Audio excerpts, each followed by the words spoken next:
सरकारी प्रबंधन के ये शब्द इन्हें समझ नहीं आते। समझ आता है तो बस इतना कि जिस रोटी की खुशबू को सूंघते ये गाँव से निकलकर शहरों में आए थे। इसको ऐसे नहीं होना चाहिए, इसको ऐसे होना चाहिए। समझ में आता है कि जिस पैसे की खुशबू को सूंघते हुए ये लोग पत्रकारिता को छोड़ के दलाली का उत्सव मना रहे हैं, ऐसा होना चाहिए था। वो खुशबू कोरोना संक्रमण के असर से बेअसर कभी भी हो सकती है।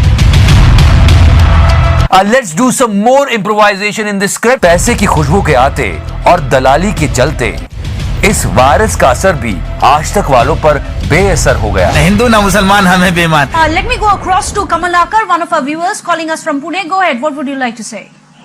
हाँ, देखिए गए 8 साल से टाइम्स नाउ कि वो नाविका और दूसरा कौन था उसके साथ, मैं गरीब हूँ। ये 8 साल से मोदी और शाह के गोदी में बैठ के उनकी तारीफ करते रहे।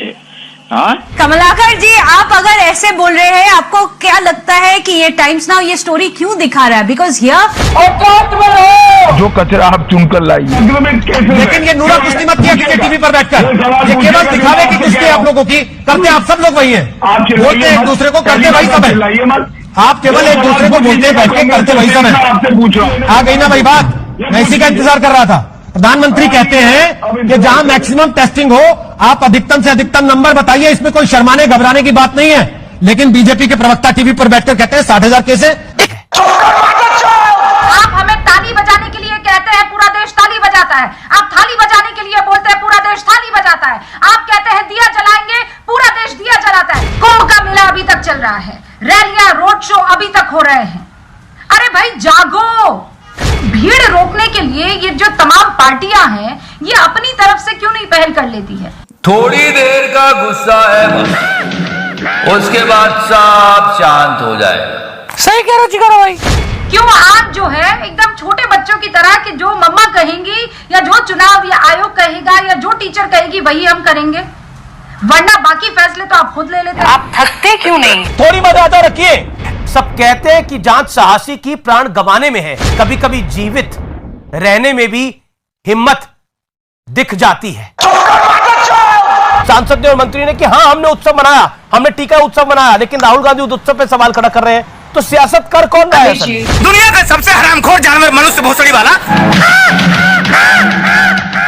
आपने सवाल पूछा, मैं आपके सवाल को।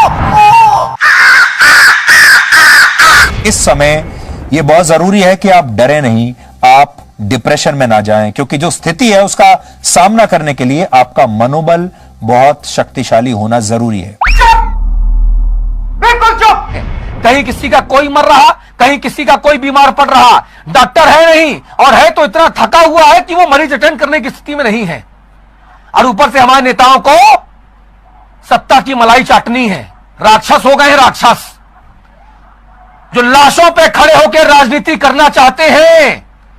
जिन लोगों को रैली में बुलाया जा रहा है, इस बात की गारंटी नहीं है कि वो 3, 4, 5 दिन बाद जिंदा रहेंगे, नहीं रहेंगे। अगर बच गए तो भगवान राम की कृपा, और मर गए तो इंतजाम तो पूरा नेताओं ने कर ही दिया है। और चुनाव आयोग हमारा अंधा है, बेशर्म चुनाव आयोग। अगर मेरे ऊपर मुकदमा होता हूं जेल जाने को तैयार।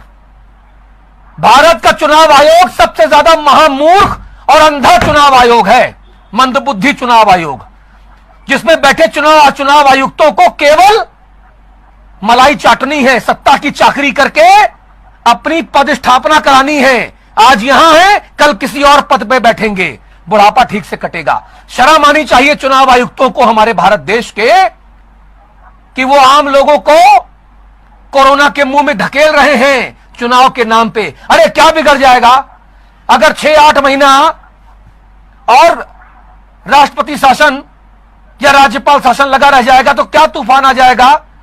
अगर 2, 4, 5 सीटों पर विधायक या पंचायत सदस्य नहीं चुने जाएंगे तो क्या तूफान आ जाएगा? पहाड़ गिर जाएगा क्या? सुनामी आ जाएगी क्या? लेकिन इस भीड़ जुटाने वाली स्थिति से कोरोना का संक्रमण और ज्यादा बेकाबू होकर फैलेगा। हाहाकार मचा है भारत देश में। आसोल परिवर्तन।